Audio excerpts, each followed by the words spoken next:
The importance of having more than one angle on a story is critical if you want to make informed decisions. Diversity of information will give you a much sharper perspective.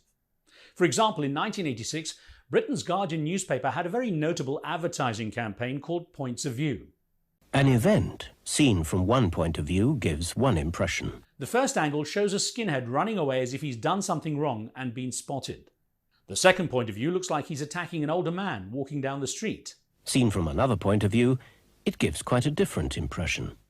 While the third perspective, the actual story, shows the skinhead is actually saving the gentleman from danger as bricks fall from a building site. But it's only when you get the whole picture you can fully understand what's going on.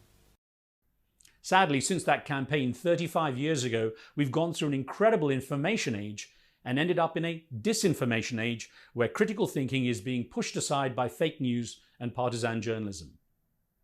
Here, Britain's Prince William seems to be publicly offering a very rude gesture, although when you see it from another angle, he's simply announcing that he's become the father of 3 children. In this image, used on the front of what would be considered a very respectable newspaper, Turkey's president seems to be bent in a subservient manner, kissing the hand of the US president, although a video of what happened clearly shows he was simply getting up while greeting the US leader. Deciding to use that particular snapshot of the event sends a very different message. What about this young child? Is that the military boot of an oppressor on the kid's head? Or is it simply staged with a little mischief and photo cropping? And for those of you who watched the US Capitol building being stormed in January 2021 in Washington, D.C. after a very tense US presidential election, the angle on the story was very different depending on the channel you watched. Here's CNN's screen telling you that there was insurrection following Donald Trump's encouragement, while Fox News tells you that Trump encouraged supporters to stay peaceful.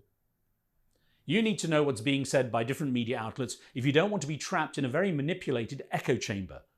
Just these few examples prove that clear perspective is everything. And with today's messy media landscape, I wonder, how clear